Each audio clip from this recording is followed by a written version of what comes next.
Bernie Sanders might not have won the most delegates on Super Tuesday, but he won the grand prize, California.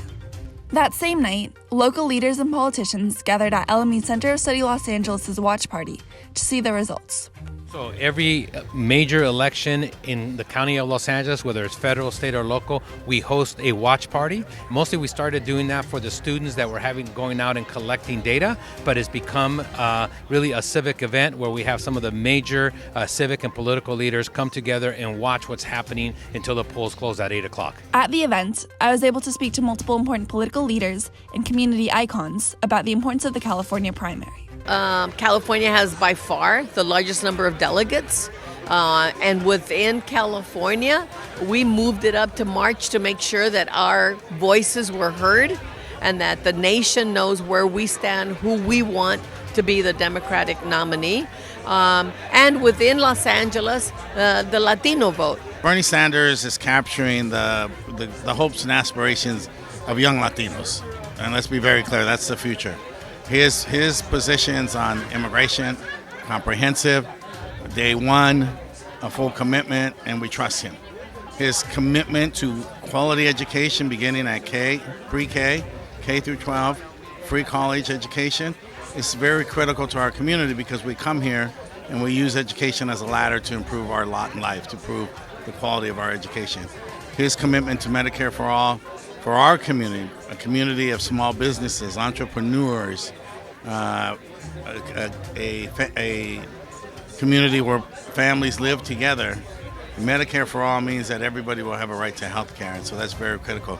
Those three issues really sum up what it is that we need as Latinos to move our community forward. Cedillo has publicly endorsed Bernie Sanders, but a recent article from the LA Times indicates that surprisingly enough, he's actually one of the few older Latino officials that has. According to the article, not a single member of the powerful Latino Legislative Caucus has backed Sanders, nor has any member of California's Latino congressional delegation or any statewide elected official. So why do you think that some other Latino representatives haven't shared this point of view? You'd have to ask them.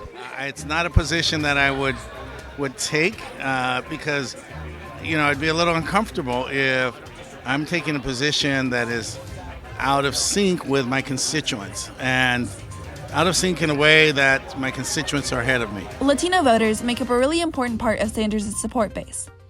In California, 49% of Latinos voted for Sanders, in comparison to 19% for former Vice President Joe Biden, according to Vox. So why are Latinos, and especially young Latinos, voting for a 78-year-old white man from Vermont? I think because for two reasons. As an organizer, I know that if you spend a lot of time talking to the community, which he did, he had hundreds of organizers on the ground for a long time. That meant that they were really in contact, listening to and talking to the voters. And second, he really knows how to touch what's going on in our communities, right? The income inequality, the fact that Latinos work so hard, immigrants work so hard, and what do we have to show for it? Los Angeles was changed because of Latino voters. California was changed because of Latino voters. And now we are going to have a say in who the Democratic nominee is in a very big way.